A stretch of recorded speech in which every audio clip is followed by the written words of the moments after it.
Hello students. So far we have studied various types of diodes in our diode family. Our today's topic is photodiode. As you can see, it is mentioned there in the board. Our topic is photodiode. Now, first we will go through the construction of the photodiode. Our first point, which I have to explain, is construction of photodiode. So I want to tell you that photodiode is simply a PN junction diode. मैं ये बोलना चाह रहा हूँ आपसे कि जो आपका फोटोडायोड है वो फोटोडायोड क्या है, वो सिंपली एक पीएन जंक्शन डायोड है जो आपने इसके पहले काफी अच्छे से पढ़ा है। जो आपके यूनिट का जो सबसे पहला टॉपिक था वो आपका क्या था, पीएन जंक्शन डायोड। तो in construction our photodiode is similar to our PN junction diode, ठीक है। लेकिन यहाँ पे कुछ डिफरेंस है, जैसे कि वहां पे हमने कुछ इसके ऊपर आपको दिखाई दे रहा है, कुछ इस टाइप की चीजें वहां पे नहीं थी इसके कंस्ट्रक्शन में, आपके पीएन जंक्शन डायोड के कंस्ट्रक्शन में। लेकिन यहाँ पे हमें कुछ अलग टाइप की चीजें दिखाई देती है। तो सबसे पहले मैं क्या करता हूँ, इसका जो कंस्ट्रक्शन है वो आपको अच्छे से डिटेल में पूरी चीजें मैं आपको बता देता हूँ कि वो क्या है। तो ये क्या है आपका पीएन जंक्शन डायोड, जिसमें कि जनरली क्या होता है, पी साइड होता है और एक एन साइड होता है। जिसके बीच में क्या होती है आपके पास में, जिसके बीच में आपके पास में होती है एक डिप्लीशन लेयर, जो आपको यहाँ दिखाई देती है कि ये क्या है आपका एक डिप्लीशन लेयर, ठीक है। इसके ऊपर आपको कुछ एक अलग से फ्रेम दिखाई दे रहा है जो आपके पीएन जंक्शन डायोड में नहीं होता था। यहाँ पर क्या है, एक फ्रेम लाइक स्ट्रक्चर है और उस फ्रेम लाइक स्ट्रक्चर में यहाँ पर क्या है, एक कन्वर्जिंग लेंस लगा हुआ है। क्या लगा हुआ है, ये जो आपको दिखाई दे रहा है ये क्या है, एक कन्वर्जिंग लेंस है।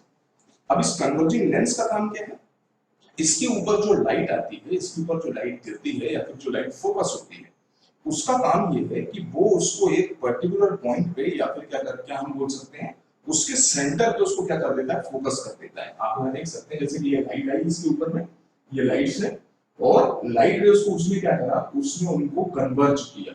उसने क्या किया, उनको कन्वर्ज किया, मतलब उसने उनको अंदर की तरफ दबाया। अंदर की तरफ दबाने के बाद में उसने क्या किया, उसको इतने सेक्शन में, मतलब जो आपका डिप्लीशन लेयर है, आपके डिप्लीशन लेयर के सेक्शन के ऊपर क्या किया, उसने उसको फोकस कर दिया। इसका मैं आपको एक प्रैक्टिकल एग्जांपल दे देता हूँ, शायद आप लोगों ने बचपन में ये किया भी हो। जो कॉन्केव लेंस होता था, कॉन्केव लेंस हमारे लेबोरेटरी में रखा रहता था स्कूल्स में, तो उसको जब आप सनलाइट पे लेके आते थे और नीचे कोई पेपर या फिर कोई कागज वगैरह, ये आपका कोई पेड़ का पत्ता सूखा हुआ, आप जब उसको रखते थे उसके ऊपर में, तो आप देखते थे कि उसका फोकस क्या हो, एक पर्टिकुलर पॉइंट पे आ रहा है और वो जो पॉइंट है, क्योंकि उस जगह पे एक हाई कंसंट्रेशन में लाइट आ रही है, इसका मतलब वहां पे क्या है, हाई कंसंट्रेशन में एनर्जी एक्यूमुलेट हो रही है। वो थोड़ी देर बाद धीरे धीरे धीरे धीरे गर्म होकर क्या हो जाता था, जलना स्टार्ट हो जाता था। तो बेसिकली ये जो आपका कन्वर्जिंग लेंस है, इसका काम क्या है, इसका काम ये है, जो स्कैटर्ड लाइट है, जो लाइट जो चारों तरफ स्कैटर हो चुकी है, उसको कंबाइन करके एक पर्टिकुलर पॉइंट के ऊपर में क्या करना, फोकस करना। ये किसका काम है, आपके कन्वर्जिंग लेंस का काम। तो वही सेम कन्वर्जिंग लेंस उठा के हमने कहाँ लगा दिया है, हमारे फोटोडायोड के ऊपर में हमने फ्रेम लगाया, उस फ्रेम के ऊपर में हमने वो लेंस लगाया, जिसका काम क्या है, सारी की सारी लाइट को एक्यूमुलेट करके एक पर्टिकुलर पॉइंट, अब ये पर्टिकुलर पॉइंट हमारे टॉपिक में क्या है, डिप्लीशन लेयर। जो डिप्लीशन लेयर है हमारे पीएन जंक्शन डायोड का, उसके ऊपर क्या करेगी, उसको वो कन्वर्ज कर देगी, ठीक है। अब पी टाइप से और एन टाइप से क्या है, दो वायर निकले हुए हैं, जिसको कि हम लोग क्या बोलते थे, ये क्या था आपका, इस साइड में एनोड और इस साइड में क्या था आपका कैथोड। तो एनोड और कैथोड के दो पॉइंट्स आपको मिले हुए हैं और उसके बाद हम क्या करते हैं, उसमें बैटरी कनेक्ट कर देते हैं, ठीक। अब यहाँ पर देखने वाली चीज ये है कि ये जो बैटरी यहाँ पे मैंने पहले से बना के रखी, जो बैटरी आपको दिखाई दे रही है, ये कौन सी कंडीशन में लगी हुई है, रिवर्स बायस कंडीशन में। आप देखो बैटरी का जो नेगेटिव टर्मिनल है वो किससे लगा हुआ है, एनोड से लगा हुआ है, और जो बैटरी का पॉजिटिव टर्मिनल है वो किससे लगा हुआ है, वो लगा हुआ है कैथोड से। तो इसका मतलब बैटरी यहाँ पे जो कनेक्टेड है वो कौन सी कंडीशन में कनेक्टेड है, वो कनेक्टेड है रिवर्स बायस कंडीशन, ठीक। इसका मतलब क्या हुआ कि जो आपका फोटोडायोड है, ये फोटोडायोड हमेशा कौन से बायसिंग कंडीशन में काम करता है, ये हमेशा आपके रिवर्स बायस कंडीशन में ही काम करता है। फोटोडायोड को हम लोग कभी भी फॉरवर्ड बायस कंडीशन में यूज नहीं करते। एक्चुअली यूज नहीं करने का मीनिंग ये है कि यूज तो आप इसको कर सकते हो, जो फोटोडायोड है आप इसको फॉरवर्ड बायस कंडीशन में लगा सकते हो, कोई दिक्कत नहीं है उसको लगाने में। लेकिन फॉरवर्ड बायस कंडीशन में ये जो फोटो इफेक्ट है, ये फोटो इफेक्ट वाला काम नहीं होता। अब ये फोटो इफेक्ट क्या चीज है वो मैं आपको अभी बताऊंगा हमारे आने वाले नेक्स्ट पॉइंट में। तो बेसिकली आपको इसका कंस्ट्रक्शन समझ में आ गया। तो हमारा जो फर्स्ट पॉइंट था, ये हमारा फर्स्ट पॉइंट क्या हो गया, कवर हो गया। सेकेंड पॉइंट क्या है हमारा, वर्किंग रीजन। तो जैसे कि मैंने आपको बोला कि फॉरवर्ड बायस कंडीशन में क्या है, जब हम फॉरवर्ड बायस कंडीशन का वोल्टेज अप्लाई करते हैं तो उसकी वैल्यू मतलब उसके वजह से फ्लो होने वाले करंट की वैल्यू क्या है, काफी ज्यादा है। तो इस लाइट की वजह से अगर कुछ करंट में कुछ चेंज आ भी रहा है तो वो हम नोटिस नहीं कर सकते। मतलब कहने का सीधा सीधा इतना है, फॉरवर्ड बायस कंडीशन में फोटो इफेक्ट का जो करंट चेंज है वो हमें दिखाई नहीं देगा। तो इसीलिए फोटो डायोड को हम लोग कभी भी इसमें यूज नहीं करते, फॉरवर्ड बायस कंडीशन में यूज नहीं करते। तो आपको ध्यान रखना है कि जो इसका वर्किंग रीजन है, ठीक है, इसका वर्किंग रीजन जो है वो क्या है, हमेशा रिवर्स बायस कंडीशन है। अब नेक्स्ट आते हैं अपन किसके ऊपर में, वर्किंग ऑपरेशन के ऊपर में, कि वर्किंग ऑपरेशन क्या रहेगी इसकी। तो अब हम किसकी बात करते हैं, हमारे जो नॉर्मल पीएन जंक्शन डायोड था उसके रिवर्स बायस कंडीशन की बात करते हैं। तो आपका नॉर्मल पीएन जंक्शन डायोड में जो आपका रिवर्स बायस कंडीशन था, वहां पे हमने ये देखा था कि वहां पे एक small amount of leakage current flow होता है। अब ये जो small amount of leakage current है, एक्चुअली ये कौन सा करंट था, मैंने आपको बताया था कि ये जो आपके माइनॉरिटी चार्ज कैरियर्स हैं, किसके अंदर में, आपके पी टाइप और एन टाइप मटेरियल, उनकी वजह से करंट फ्लो होता है। तो ये जो करंट है जो माइनॉरिटी चार्ज कैरियर्स की वजह से फ्लो होता है, इसको हम लोग क्या बोलते हैं, रिवर्स सैचुरेशन करंट। ठीक है, इसमें तो कोई दिक्कत वाली बात नहीं है, तो बिल्कुल सिंपल है।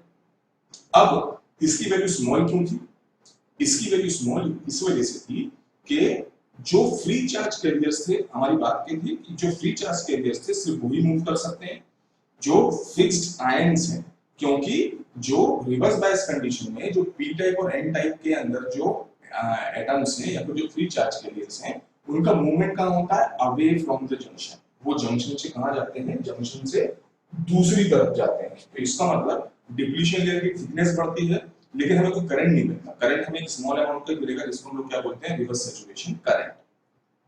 अब यहां पर जाके क्या हुआ, थोड़ा सा चेंज आया, किसमें, आपके पीएन जंक्शन डायोड की थ्योरी में। क्योंकि ये जो डायोड आपके सामने है ये पीएन जंक्शन डायोड नहीं है, ये क्या है, फोटो डायोड है। तो लिमिटेशन क्या थी हमारी, कि फ्री चार्ज कैरियर्स नहीं थे जिसकी वजह से करंट फ्लो नहीं हो रहा था।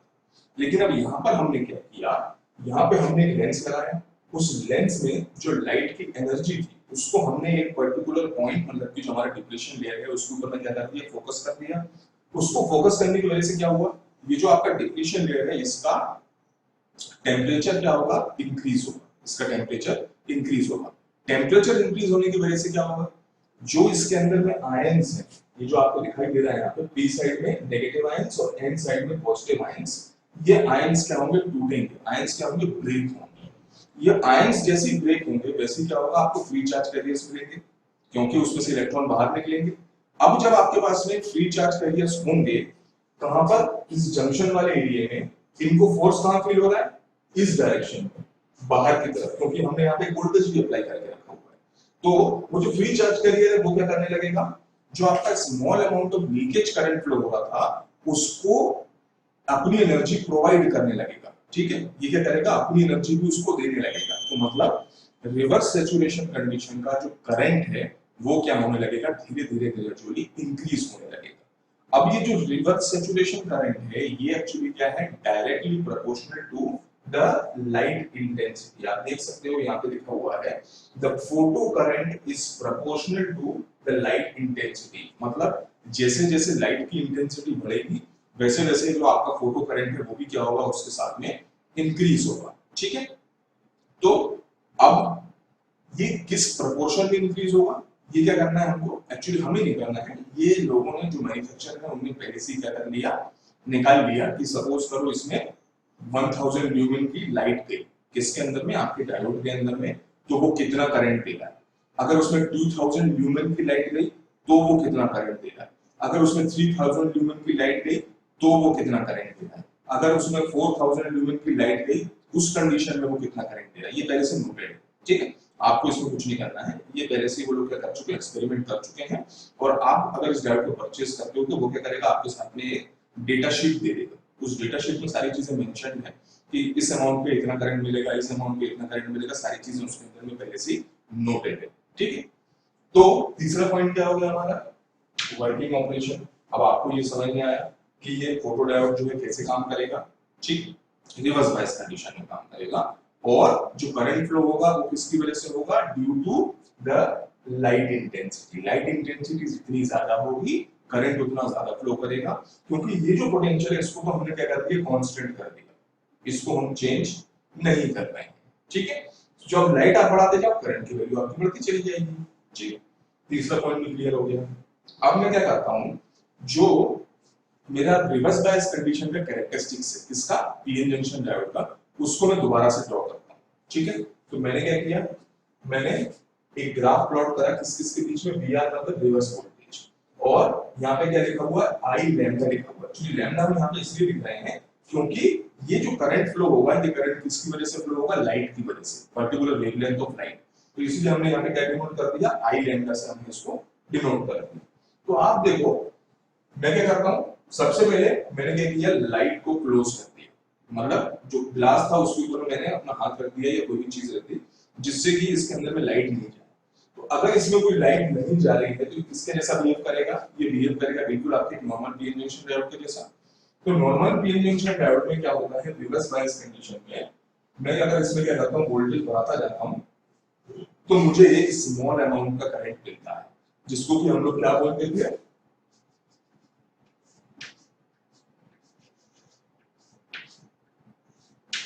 जिसको हम लोग वहां पर क्या बोलते थे, रिवर्स सैचुरेशन करंट। यहां पर हमने उसका नाम क्या दे दिया, आईडी। एक्चुअली आईडी का मतलब ये है डार्क करंट, ठीक है। आपको यहाँ दिखाई दे रहा है आईडी का मतलब क्या है, डार्क करंट। डार्क करंट से हम ये बोलना ये चाह रहे हैं कि ये करंट उस टाइम का करंट है जब आपके फोटोडायोड के ऊपर में लाइट क्या है, जीरो, ठीक है। लाइट जीरो का मतलब क्या हो गया, डार्क कंडीशन। तो इसीलिए इस करंट का हमने क्या नाम दे दिया, इस करंट का हमने नाम दे दिया डार्क करंट, ठीक है।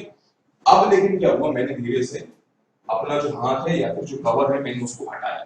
जब मैं कवर हटाऊंगा तो इसके ऊपर क्या होगा, लाइट आना चालू होगी। जब इसके ऊपर लाइट आना चालू, अच्छा वोल्टेज की वैल्यू देखो, वोल्टेज उतना ही है 2468, वोल्टेज की वैल्यू को तो हम चेंज नहीं कर रहे हैं। लेकिन जब मैं लाइट डालने के बाद में दोबारा से इस करंट को मेजर करता हूं तो मैं देखता हूं कि मेरा करंट क्या हो चुका है, इंक्रीज हो चुका है। मेरा करंट क्या हो चुका है, मेरा करंट इंक्रीज हो चुका है। I1 is greater than ID, मतलब I1 की वैल्यू डार्क करंट से ज्यादा है। अब ये ज्यादा कैसे हुई, क्योंकि उसके अंदर में तो -2 चार्ज का रूप नहीं थे। तो ये किसकी वजह से हुई, जो आपकी लाइट थी वो किसके ऊपर पड़ी, आपके डिप्लीशन लेयर के ऊपर में। उसने क्या किया, वहां पे इलेक्ट्रॉन होल पेयर जनरेट करा, उसने क्या किया, बॉन्ड्स को ब्रेक करा, और जो इलेक्ट्रॉन होल पेयर थे उसने क्या किया, एक करंट कंस्टिट्यूट किया। वो करंट कौन सा करंट है, I1 करंट। अब सपोज करो मैंने लाइट इंटेंसिटी को और बढ़ा दिया, मैंने क्या किया, लाइट इंटेंसिटी को इंक्रीज कर दिया। तो जब मैं लाइट इंटेंसिटी और इंक्रीज करूंगा तो मैं लिखूंगा कि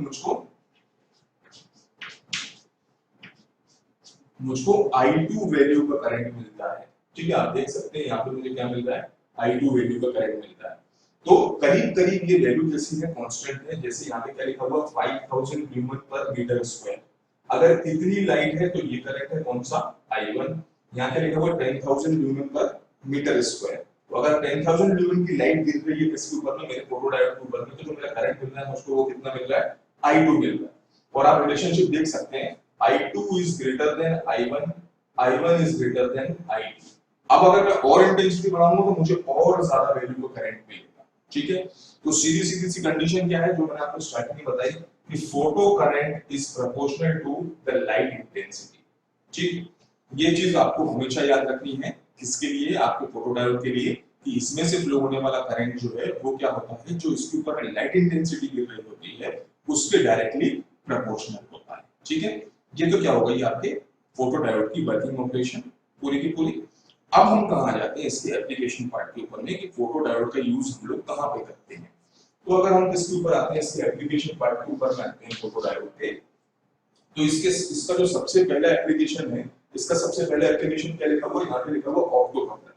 तो आप लोग याद करिए, जब मैं आप लोगों को एलईडी पढ़ा रहा था, लाइट एमिटिंग डायोड, तो मैंने आपको उसके एप्लीकेशन में भी बताया था कि एलईडी का यूज हम लोग कहां करते हैं, ऑप्टोकपलर में यूज करते हैं। तो मैंने आपको वहां बोला था कि ऑब्जेक्ट काउंट करने के लिए हम लोग क्या करते हैं, एक तरफ एलईडी लगा देते हैं और दूसरी तरफ एक सेंसिंग एलिमेंट लगा देते हैं। जो एलईडी की लाइट को क्या करता रहता है, एब्सॉर्ब करता रहता है। अब इसके बीच में से जब भी कोई चीज निकलती है वो क्या करती है, इस लाइट इंटेंसिटी को रोक देती है, ब्रेक करती है। तो एक दूसरे मैकेनिज्म से एक काउंटर लगा देते हैं हम लोग, जैसी लाइट ब्रेक हुई वो क्या करता है, काउंटिंग बंद कर देता है।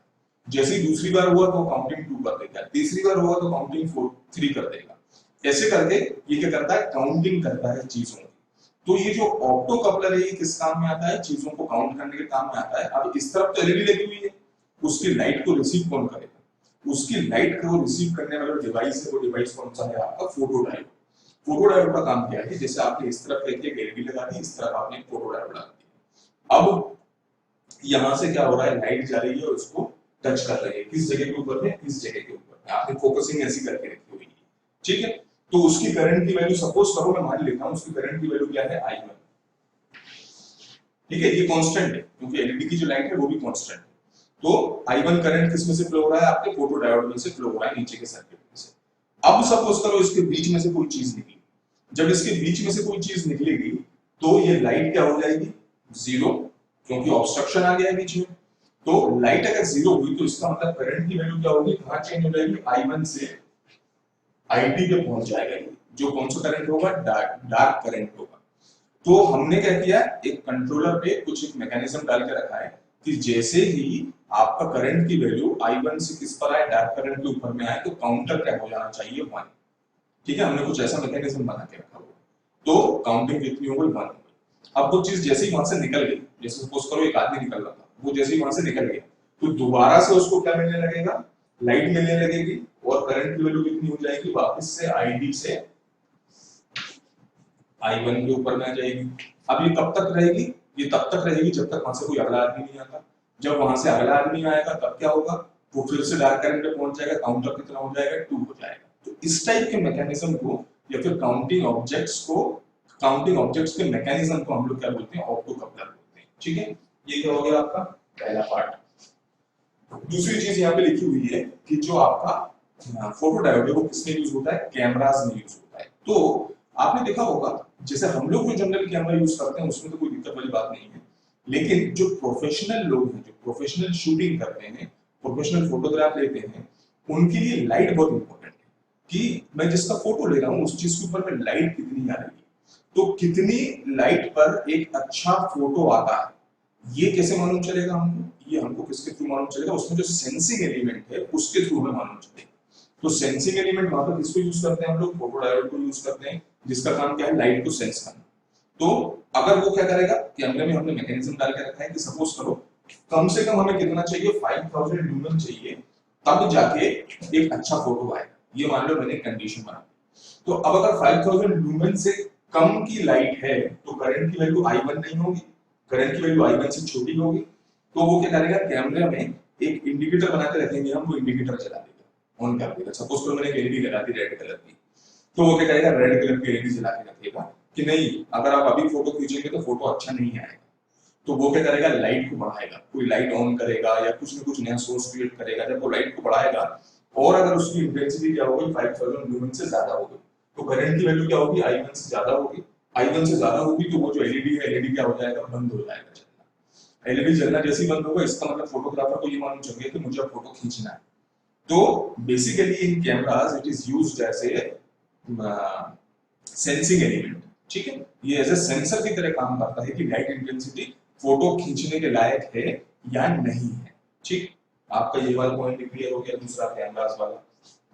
तीसरा है आपका फाइबर ऑप्टिक्स लिखा हुआ है। तीसरा पॉइंट क्या है आपका, फाइबर ऑप्टिक्स। जैसे आपने सुना होगा, भले आपको मालूम नहीं है कि क्या चीज है, लेकिन आपने सुना होगा कि आजकल ऑप्टिकल फाइबर कम्युनिकेशन बहुत चलता है।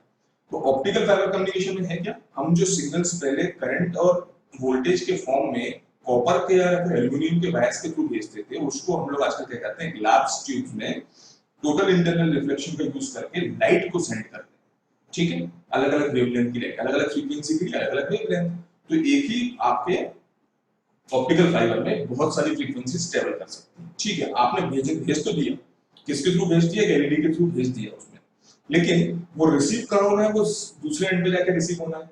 तो उसको जो रिसीवर है, क्योंकि अगर मान लो मैंने वहां पे क्या किया, डायरेक्ट कुछ लगा दिया, मैंने डायरेक्ट अपना फोन लगा दिया, तो फोन उसको रिसीव नहीं कर सकता, क्योंकि फोन को क्या मालूम है, फोन को सिर्फ ये मालूम है कि वोल्टेज क्या होता है और करंट क्या होता है। वो voltage and current sensing elements है। लेकिन लाइट को सेंस करने के लिए जो चाहिए वो क्या है हमारा फोटो डायोड। तो ऑप्टिकल फाइबर कम्युनिकेशन में भी किसका यूज होता है, आपके फोटो डायोड का यूज होता है। आपका जो नेक्स्ट पॉइंट है या तो आपका जो लास्ट पॉइंट है उसको हम लोग क्या बोलते हैं, लाइट इंटेंसिटी मीटर। तो क्रिकेट मैच तो आप सभी ने देखा होगा, उसमें आपने देखा होगा कई बार क्या होता है, बादल आ जाते हैं और जो आपका अंपायर है वो क्या करता है, अपनी जेब में से एक डिवाइस निकालता है और उसको यूं करता है, ऊपर रखता है उसको, और उसको थोड़ी देर ऊपर रखने के बाद में वो उसमें कुछ देखता है और देखने के बाद में बोलता है कि मैच अभी रोक देना चाहिए, अभी लाइट प्रॉपर नहीं है। ठीक है, अभी लाइट प्रॉपर नहीं है, जो बैट्समैन है उसको बॉल दिखाई नहीं देगी। अगर बॉलर बॉल फेंकेगा तो बैट्समैन क्या हो सकता है, इंज्योर्ड हो सकता है, उसको क्या नहीं दिखाई देगी, प्रॉपर बॉल वहां पे दिखाई नहीं देगी। ठीक है, तो वो उसने कैसे बताया, एक्चुअली उसने किसका यूज करा, उसने यूज करा लाइट इंटेंसिटी मीटर का। तो जो लाइट इंटेंसिटी मीटर है उसका काम क्या है, ये देखना कि लाइट प्रॉपर है या नहीं है। तो उस लाइट इंटेंसिटी मीटर में जिस सेंसर का यूज होता है वो सेंसर भी कौन है, आपका फोटो डायोड। ठीक है, तो फोटो डायोड को के थ्रू वो सेंस कर लेता है कि कितनी लाइट है। जैसे सपोज करो इस I1 की वैल्यू कितनी है, 1 माइक्रो एम्पीयर, इस I2 की वैल्यू कितनी है, 2 माइक्रो एम्पीयर। अब मैंने बोला कि खेलने के लिए कम से कम हमें कितना चाहिए, 5000 लुमेन की लाइट चाहिए। तो वो क्या करता है, वो उसको ऊपर करता है, वो लाइट के इसके ऊपर पड़ने की वजह से इसका करंट चेंज होगा। अब सपोज करो उसके करंट की वैल्यू कितनी आ गई, इस जगह पर आ गई 1.5 माइक्रो एम्पीयर। अगर 1.5 माइक्रो एम्पीयर आ गए तो वो बोलेगा कि खेलने लायक कंडीशन। क्यों, क्योंकि हमने पहले ही मेजर करके रखा है कि जब 5000 लुमेन की लाइट होती है तो 1 मिली एम्पीयर का करंट फ्लो होता है, 1 माइक्रो एम्पीयर का, और जो बैट्समैन उसको बॉल दिख रही है। अगर 1.5 की कंडीशन है इसका मतलब कंडीशन कैसी है, खेलने लायक है। और अगर 1 से नीचे आएगी तो बोलेगा नहीं खेलने लायक कंडीशन नहीं है। तो ये क्या हो गया आपके फोटो डायोड का एप्लीकेशन पार्ट। इसी के साथ में आपका फोटो डायोड खत्म होता है। Your doubts are welcome and your questions are also welcome. Okay, thank you. So students, our diode portion is finish now. हमारा जो डायोड के पोर्शन थे, जो हमारे डायोड थे वो हम लोग पढ़ चुके हैं, सभी तरह के diode. Now we will move on to the application part of diode. हम लोग क्या करेंगे, अब डायोड का जो हमारा एप्लीकेशन पार्ट है, अब हम डायोड के एप्लीकेशन पार्ट के ऊपर में जाएंगे कि ये जो डायोड हमने पढ़ा, जैसे हमने बाकी जो डायोड पढ़े थे, मतलब आपके पीएन जंक्शन डायोड को छोड़ के, तो बाकी जितने भी डायोड थे, आपका zener diode, varactor diode, Schottky diode, tunnel diode, LED, photo diode, इन सब के बारे में तो मैंने आपको बताया कि ये इन सब के, जब मैंने इनको पढ़ाया तो मैंने आपको इनका एप्लीकेशन पार्ट भी बताया कि ये यूज कहाँ पे किस किस जगह पे होते हैं। लेकिन हमने जब पीएन जंक्शन डायोड पढ़ा था तो हमने उसको क्या किया था, सिर्फ उसका जो वर्किंग है, उसकी जो कैरेक्टरिस्टिक्स हैं, ये सब कुछ पढ़ के हमने क्या कर दिया था, उसको वहीं पे छोड़ दिया था। लेकिन अब हम किसके ऊपर आते हैं, हम आते हैं हमारे पीएन जंक्शन डायोड के एप्लीकेशन पार्ट के ऊपर में कि हमारे पीएन जंक्शन डायोड का यूज कहाँ पे होता है। तो जो सबसे इंपॉर्टेंट और जो सबसे पहला यूज है किसका, आपके एक पीएन जंक्शन डायोड का, वो क्या है, एज ए रेक्टिफायर। ठीक है, जैसा आप बोर्ड पे देख सकते हैं, यहाँ पे क्या मेंशन है, रेक्टिफायर्स लिखा हुआ है और उसके नीचे कुछ दूसरा कुछ लिखा हुआ है, तो उसको मैं बाद में एक्सप्लेन करूंगा। तो आपको सबसे पहली चीज, जो आपका पीएन जंक्शन डायोड है उसका जो सबसे पहला एप्लीकेशन है, उसका सबसे पहला एप्लीकेशन क्या है, PN junction diode is used as a rectifier. ठीक है, अब इस रेक्टिफायर को समझने के लिए सबसे पहले हमें थोड़ा सा कुछ प्रोसेस समझना पड़ेगा कि रेक्टिफिकेशन एक्चुअली है क्या चीज, what is the process of rectification. अब रेक्टिफिकेशन को समझने के लिए सबसे पहले मुझे थोड़ा सा कुछ सिग्नल्स के बारे में समझना जरूरी है। ठीक है, अब ये सिग्नल्स के बारे में हम लोग थोड़ा सा देख लेते हैं कि एसी सिग्नल क्या है और डीसी सिग्नल क्या है। आपने अभी तक दोनों के नाम सुने होंगे, एसी का नाम भी आपने सुना होगा और आपने डीसी सिग्नल का भी नाम सुना होगा। तो जैसे अगर मैं बात करूं इसकी, एक एसी सिग्नल की, जो सबसे कॉमन आपका एसी सिग्नल है वो कौन सा है, आपका साइनोसॉइडल सिग्नल। तो मैं क्या करता हूं, यहाँ पे क्या करता हूँ, एक एसी सिग्नल बना लेता हूँ यहाँ पे इस जगह के ऊपर में। तो ये क्या है, आपका एक सबसे कॉमन, जो आपने अभी तक देखा भी होगा, जो सबसे कॉमन आपका सिग्नल कौन सा है, आपका एक एसी सिग्नल है। अब इस पे आप देख सकते हैं कि ये जो एक्सिस है कौन सी, इसकी एक्स एक्सिस, इस एक्सिस पे क्या लिखा हुआ है, टी, मतलब टाइम। तो टाइम डोमेन के साथ में ये क्या होता है, टाइम डोमेन के साथ में ये चेंज होता है। ठीक है, अब जो इसका वाई एक्सिस है, इसके वाई एक्सिस पे यहाँ पे क्या लिखा हुआ है, इसके वाई एक्सिस पे लिखा हुआ है यहाँ पे बी। तो ये एक्चुअली क्या चीज है, ये एक वोल्टेज शो कर रहा है, मतलब जो एसी वोल्टेज है ये उसको मैंने ड्रॉ कर रहा है ना। यही आप लोग अभी तक देखते हुए हैं। तो अब अगर हम इसकी कुछ प्रॉपर्टीज की बात करते हैं इसके एसी सिग्नल की, तो एसी सिग्नल को हम डिफाइन कैसे करेंगे? Alternating signal. तो हम ये इसको ऐसे डिफाइन करते हैं, जो अल्टरनेटिंग सिग्नल होता है एसी सिग्नल में विद रिस्पेक्ट टू टाइम, जो करंट की डायरेक्शन है और जो करंट का मैग्नीट्यूड है, या फिर जो वोल्टेज का डायरेक्शन है और जो वोल्टेज का मैग्नीट्यूड है, वो टाइम के साथ में क्या होता है? चेंज होता है। ठीक है, तो हम इसको, ये जो हमारा सिग्नल है, ये जो मैंने अभी बोला, इसको यहाँ पे वेरीफाई करने की कोशिश करता हूँ। जैसे टाइम कौन सी डायरेक्शन में चेंज हो रहा है? टाइम इस डायरेक्शन में चेंज हो रहा है। मतलब अगर ये 0 टाइम है, ठीक है, ये टाइम कौन सा है? t1 टाइम है, ये टाइम कौन सा है? t2 टाइम है। अब ये तो मैंने ब्रॉड वे में लिया, आप छोटे छोटे टुकड़े भी ले सकते हैं, इसके बीच में भी कहीं पे भी आप ले सकते हैं। ठीक है, तो अगर मैं सिग्नल की बात करूं तो मैं ये देखता हूं कि 0 पे इसकी वैल्यू कितनी है? 0 है। लेकिन अगर मैं इसको t1 मानता हूं तो t1 पे इसकी वैल्यू कुछ और है, t2 पे इसकी वैल्यू कुछ और है, t3 पे इसकी वैल्यू कुछ और है। फाइनली हम कहां पहुंच गए? t1 पे पहुंच गए, कैपिटल t1 पे। तो कैपिटल t1 पे पहुंच के मैं देखता हूं कि इसकी डायरेक्शन भी चेंज हो गई। ये पहले एक्सिस के ऊपर था, यहाँ पे क्या है? b है ना, यहाँ पे नीचे क्या है? -b। एक्सिस के ऊपर हमेशा क्या रहेगा? पॉजिटिव वैल्यूज रहेंगी, और एक्सिस के नीचे हमेशा क्या रहेंगी? नेगेटिव वैल्यूज रहेंगी। तो ऊपर क्या है? पॉजिटिव b, और नीचे क्या है आपका? Negative b। तो मैं देखता हूं कि t1 टाइम के बाद में पहले तो क्या हो रहा था? सिर्फ इसका मैग्नीट्यूड चेंज हो रहा था, मतलब यहाँ पे वैल्यू बढ़ रही है धीरे धीरे धीरे धीरे। ये क्या है? इसकी मैक्सिमम वैल्यू है। ये कौन सी वैल्यू है? मैक्सिमम वैल्यू है। ठीक है, अपनी 0 से लेकर कहां पहुंचा? ये मैक्सिमम वैल्यू पे पहुंचा। उसके बाद में मैक्सिमम वैल्यू से कहां आया? वापस से 0 पे आया। और 0 पे आने के बाद में देखता हूं कि t1 पॉइंट पे इसका डायरेक्शन भी चेंज हो जाता है। पहले ये पॉजिटिव हाफ में फ्लो कर रहा था, अब कहां चला गया? ये नेगेटिव हाफ में चला गया। और नेगेटिव हाफ में भी इसकी क्या हो रही है? वैल्यू चेंज हो रही है। ये कहां पे पहुंचेगा? अपने मिनिमम पर। एक्चुअली हम मिनिमम को कैसे डिफाइन कर सकते हैं? हम मिनिमम को नेगेटिव डायरेक्शन का मैक्सिमम भी बोल सकते हैं। हम मिनिमम को क्या बोल सकते हैं? नेगेटिव डायरेक्शन का मैक्सिमम भी बोल सकते हैं। तो ये यहाँ पर पहुंचेगा, और उसके बाद में आप देखोगे फिर से इसकी वैल्यू क्या होगी? डिक्रीज होना चालू होगी, और ये कहां पहुंच जाएगा? वापस से 0 पे पहुंच जाएगा। तो इस टाइप के सिग्नल को हम लोग क्या बोलते हैं? इस टाइप के सिग्नल को हम लोग एसी सिग्नल बोलते हैं। ठीक है, एसी सिग्नल कौन सा सिग्नल होता है? एसी सिग्नल वो सिग्नल होता है जिसका टाइम के साथ में विद रिस्पेक्ट टू टाइम उसका जो मैग्नीट्यूड है और जो उसका डायरेक्शन है वो क्या होता है? चेंज होता है। ठीक है, ये तो क्या हो गया आपका एसी सिग्नल। अब अगर मैं किसकी बात करता हूं,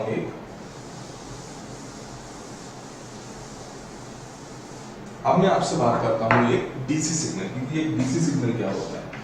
ठीक है, तो मैंने क्या किया? वही एक्सिस दोबारा बनाई, ये टाइम है और ये क्या है? वोल्टेज है। अब मैं अगर डीसी सिग्नल की बात करता हूं तो डीसी सिग्नल मुझे ऐसा दिखाई देता है। ठीक है, जैसे सपोज करो मैंने एक 5 वोल्ट की बैटरी ली, तो इसका मैग्नीट्यूड कितना है? 5 वोल्ट्स। और टाइम के साथ में विद रिस्पेक्ट टू टाइम ये 5 वोल्ट चेंज नहीं होता। अब इसकी डायरेक्शन भी चेंज नहीं होती, जहां पर ये जैसा है ये वैसा का वैसा ही रहता है। अगर आप इसको क्या करते हैं? इनफाइनाइट टाइम तक चले जाते हैं। तो इस टाइप के सिग्नल को हम लोग क्या बोलते हैं? डीसी सिग्नल बोलते हैं, जिसका कि with respect to time magnitude और डायरेक्शन में कोई भी चेंज नहीं आता। ठीक है, तो अब आपने दोनों सिग्नल देख लिए कि एसी सिग्नल कौन सा होता है और आपका डीसी सिग्नल कौन सा होता है। तो अब मैं आता हूं मेरे नेक्स्ट चीज के ऊपर में। मेरा नेक्स्ट चीज क्या है? रेक्टिफायर, या फिर द प्रोसेस ऑफ रेक्टिफिकेशन। तो अगर मैं डिफाइन करने की कोशिश करूं प्रोसेस ऑफ रेक्टिफिकेशन को, the process of rectification is the conversion of a AC signal to a DC signal. मतलब एक ऐसी प्रोसेस जिसके थ्रू हम लोग क्या करते हैं? हमारे एसी सिग्नल को किस में कन्वर्ट कर देते हैं? डीसी सिग्नल में कन्वर्ट कर देते हैं। उसको हम लोग क्या बोलते हैं? Rectification. The process of conversion of an AC signal into a DC signal is known as rectification. तो ये जो रेक्टिफिकेशन है ये सबसे पहला और सबसे इंपॉर्टेंट एप्लीकेशन है किसका? पीएन जंक्शन डायोड का। तो हम लोग रेक्टिफिकेशन करते कैसे हैं? मतलब हम एसी सिग्नल को डीसी सिग्नल में कन्वर्ट कैसे करते हैं वो हमें किसमें मालूम चलेगा? वो हमें मालूम चलेगा हमारे पहले टॉपिक में, जिसका नाम क्या है? Half wave rectifier. ठीक है, तो आपको यहाँ पे एक सर्किट डायग्राम दिखाई दे रहा है। सर्किट डायग्राम आपको क्या दिखाई दे रहा है? यहाँ पे क्या लगा हुआ है? एक एसी सोर्स लगा हुआ है इस जगह के ऊपर में। ये जो चीज है, ये चीज क्या है? ये जो लगा हुआ है ये है आपका ट्रांसफॉर्मर।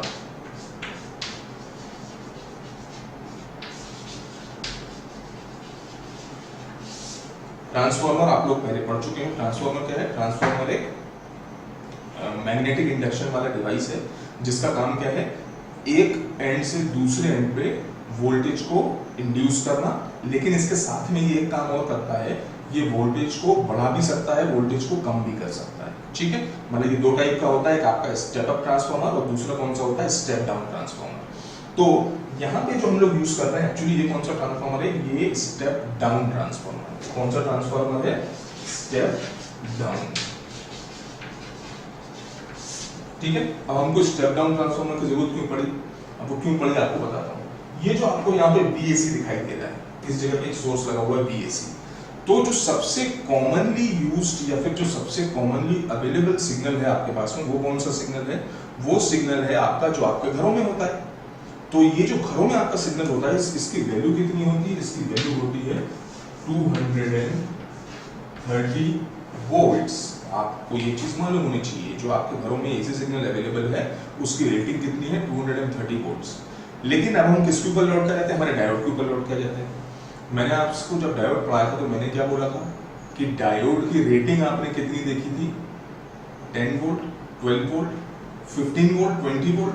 तो इसका मतलब क्या हुआ, अगर मैंने ये 230 वोल्ट्स का सिग्नल डायरेक्टली किसको दे दिया, मेरे डायोड को दे दिया, तो मेरा डायोड तो क्या हुआ, खत्म, काम से गया। मेरा डायोड क्या हो जाएगा, बर्न हो जाएगा।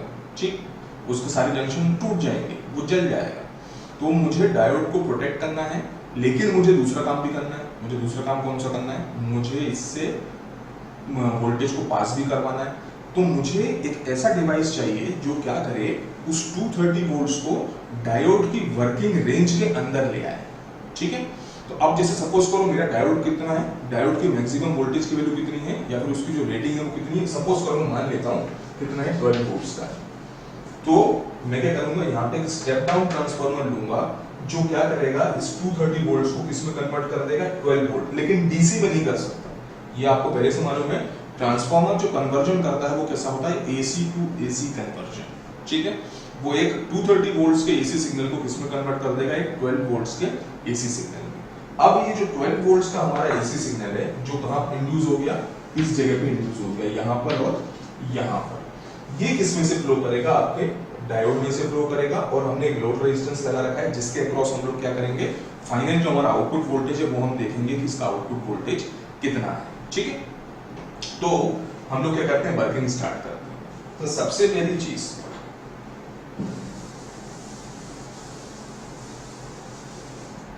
हमने क्या किया, यहां पर ग्राफ बना लिया इसका। सबसे पहले तो आप देखोगे यहाँ पे क्या लिखा हुआ है, VAC लिखा हुआ है इस जगह के ऊपर में। तो जो ये AC सिग्नल है, इस AC सिग्नल को मैंने किससे रिप्रेजेंट कर दिया, ये जो सबसे पहला सिग्नल है, ये आपको दिखाई दे रहा है कि ये क्या है, एक अल्टरनेटिंग करंट सिग्नल है, जिसका कि टाइम के साथ में एम्पलीट्यूड प्लस इसका डायरेक्शन दोनों के दोनों क्या हो रहे हैं, चेंज हो रहे हैं। ठीक है, ये कौन हो गया, मेरा AC सिग्नल हो गया।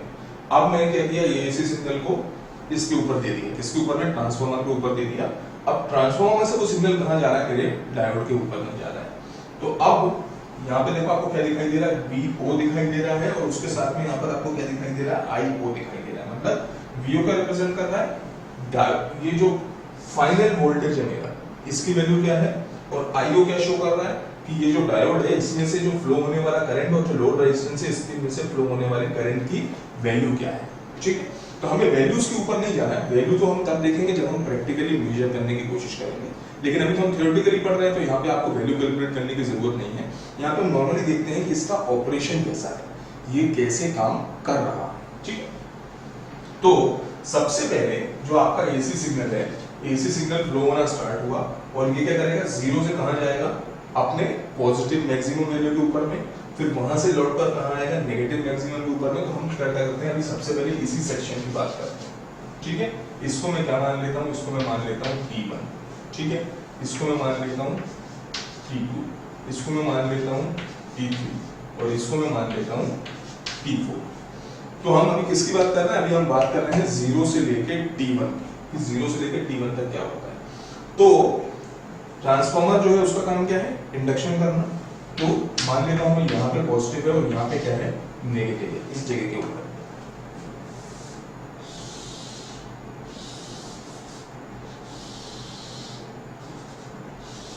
ठीक है, यहाँ पर क्या है पॉजिटिव और यहाँ पे नेगेटिव, क्योंकि मैंने कौन सा साइकिल चूज करा है, पॉजिटिव हाफ साइकिल चूज करा है। तो इंडक्शन कैसा होगा, जैसा यहाँ पर है बिल्कुल वैसे ही यहाँ पे इंड्यूस होगा। तो ये क्या हो गया पॉजिटिव हो गया, ये क्या हो गया नेगेटिव हो गया। अब इसमें करंट कौन सी डायरेक्शन में फ्लो करेगा, पॉजिटिव से लेके नेगेटिव डायरेक्शन में।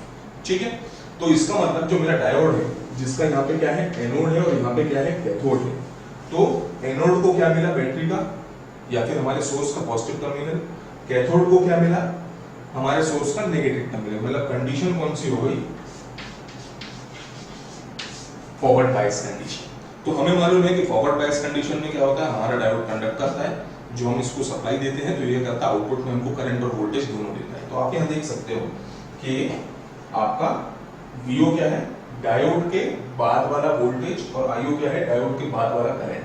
तो आपको दिखाई दे रहा है कि VO में आपके पास में वोल्टेज भी है और आपके पास में क्या है करंट भी है, दोनों चीजें क्या हो रही हैं आपको मिल रही है। कहां पर मिल रही है, इस जगह पर मिल रही है। और ये जो करंट है ये कौन सा करंट है, IO करंट, ठीक है, जो इसमें से फ्लो हो रहा है। ठीक, तो हमने क्या किया 0 से लेके T1 तक को देखा, ये कौन सा पॉइंट है T1 पॉइंट है, ये कौन सा पॉइंट है T1 पॉइंट है। 0 से T1 तक तो सब कुछ नॉर्मल कंडीशन है, कोई दिक्कत वाली बात नहीं। अब हम इसके ऊपर आते हैं,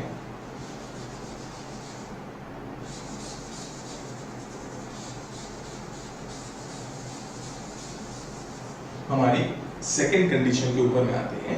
हमारी सेकंड कंडीशन कहां से कहां तक है, T1 से लेके T2 तक। ठीक है, सेकंड कंडीशन कहां पर है, T1 से लेके T2 तक। तो हम देख सकते हैं कि T1 पॉइंट के बाद में हमारा जो AC सोर्स था उसका डायरेक्शन क्या हो गया, चेंज हो गया। इसका मतलब जो पहले पॉजिटिव था वो क्या हो गया नेगेटिव हो गया, और जो नेगेटिव था वो क्या हो गया पॉजिटिव हो गया। हमारा ट्रांसफार्मर क्या करता है, इंडक्शन करता है। ये कैसे इंडक्शन करेगा, यहाँ पे पॉजिटिव हो गया और यहाँ पर क्या हो गया नेगेटिव हो गया इस जगह के ऊपर। मतलब अब करंट कैसे जाएगा, नीचे की तरफ से जाने की कोशिश करेगा। तो जब ये नीचे से जाएगा तो ये क्या है पॉजिटिव, यहाँ पे क्या है डायोड का कैथोड टर्मिनल, और ये क्या है नेगेटिव, और यहाँ पे डायोड का क्या है एनोड टर्मिनल।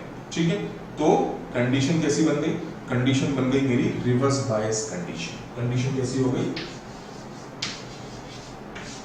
कंडीशन हो गई मेरी रिवर्स बायस्ड कंडीशन। तो अब हमें ये मालूम है कि रिवर्स बायस कंडीशन में हमारा डायोड कंडक्ट नहीं करता। रिवर्स बायस कंडीशन में हमारा डायोड क्या नहीं करता, कंडक्शन नहीं करता, बस आपको एक small amount of leakage current मिलता है। ठीक है, ये मैंने आपको बताया था कि रिवर्स बायस कंडीशन में क्या होगा, एक small amount of leakage current आपको मिलेगा, जो किसकी वजह से होता है, माइनॉरिटी चार्ज कैरियर की वजह से होता है। तो आप देख सकते हैं कि T1 से लेके T2 पॉइंट तक आपको कोई वोल्टेज नहीं मिलता। ठीक है, लेकिन आपको एक स्मॉल अमाउंट का करंट यहाँ पे दिखाई दे रहा है, जो कौन सा करंट है आपका रिवर्स सैचुरेशन करंट है, जो किसकी वजह से फ्लो करता है, आपके माइनॉरिटी चार्ज कैरियर्स की वजह से फ्लो करता है। बस आपको वही छोटे से अमाउंट का करंट मिलेगा। ठीक, अब कंडीशन यहाँ पे रुकी नहीं है, कंडीशन क्या आ गई, फिर से T2 पे पहुंचे। अब हम कहाँ गए, दोबारा से T2 पे हम देखते हैं कि दोबारा से डायरेक्शन चेंज करता है और कहाँ तक पहुंचता है T3 तक। अब हमें कौन सा सेक्शन देखना है, T2 से T3 तक। तो वापस से ये क्या हो जाएगा नेगेटिव, ये क्या हो जाएगा पॉजिटिव, ये हो गया पॉजिटिव, ये हो गया नेगेटिव। करंट की डायरेक्शन क्या हो गई, वापस से ऐसी, दोबारा से ये कंडीशन कैसी हो जाएगी, forward biased condition. Forward bias condition में हमारा डायोड क्या करेगा, दोबारा से कंडक्ट करना स्टार्ट कर देगा। तो डायोड ने देखो दोबारा से कंडक्ट करा फॉरवर्ड बायस कंडीशन में, और आपको वोल्टेज और करंट दोनों मिले। इसके बाद में जो आपका नेक्स्ट पोर्शन है वो कौन सा पोर्शन है, T3 से लेके T4 तक। तो T3 से लेके T4 तक फिर से क्या हो गई, कंडीशन कैसी है, यहाँ पे वोल्टेज अपना क्या कर चुका है, डायरेक्शन चेंज कर चुका है। कंडीशन कैसी रहेगी, reverse bias condition. Reverse bias condition में कोई वोल्टेज आपको नहीं मिलेगा, small amount of leakage current आपको मिलेगा, जो किसकी वजह से है, आपके माइनॉरिटी चार्ज कैरियर्स की वजह से। ठीक है, ये तो क्या हो गया आपके पूरे के पूरे इसका वर्किंग ऑपरेशन। लेकिन इस पूरे के पूरे वर्किंग ऑपरेशन से और ये जो ग्राफ है इससे हम समझे क्या, ठीक है, क्योंकि इसमें से कंक्लूजन निकालना ज्यादा जरूरी है। ठीक, तो अब हम क्या करते हैं, ये जो हमारा एसी सिग्नल था, इस एसी सिग्नल को यहाँ से हटा देते हैं, क्योंकि अब ये एसी सिग्नल तो मेरे किसी काम का नहीं है। एसी सिग्नल जो है ये तो मेरे पास में घर में वैसे ही अवेलेबल है। अब हमें स्टडी किसकी करनी है? हमें स्टडी करनी है इस नीचे वाले सेक्शन की कि यहाँ पर क्या चीज है, क्योंकि जो डायोड का आउटपुट है वो कहाँ से मिल रहा है हमको? इस जगह से मिल रहा है, यहाँ से। ठीक है, अब ये जो आपको सिग्नल दिखाई दे रहा है ये कौन सा सिग्नल है? ये एसी सिग्नल है या डीसी सिग्नल है? तो सबसे पहली चीज इसका मैग्नीट्यूड चेंज हो रहा है। ठीक है, टाइम के साथ में अगर आप 0 से t1 तक मूव करते हैं तो आपको दिखाई दे रहा है मैग्नीट्यूड चेंज हो रहा है। लेकिन t1 से लेकर t2 तक इसकी डायरेक्शन चेंज नहीं हो रही, इसके वोल्टेज की वैल्यू कितनी है? 0। तो मतलब आपका जो एसी सिग्नल की दो प्रॉपर्टी थी, कौन सी दो प्रॉपर्टी थी? कि सबसे पहले तो उसका मैग्नीट्यूड चेंज होता है टाइम के साथ में, और दूसरा उसकी डायरेक्शन भी चेंज होती है। तो जो आपकी सेकंड प्रॉपर्टी थी, आपने उस सेकंड प्रॉपर्टी को क्या कर दिया? कैंसिल कर दिया। ठीक है, सेकंड प्रॉपर्टी को आपने क्या कर दिया? कैंसिल कर दिया। अब इसकी डायरेक्शन चेंज नहीं हो रही है। ये कैसा हो गया है? यूनी डायरेक्शनल हो गया है। कैसा हो गया है?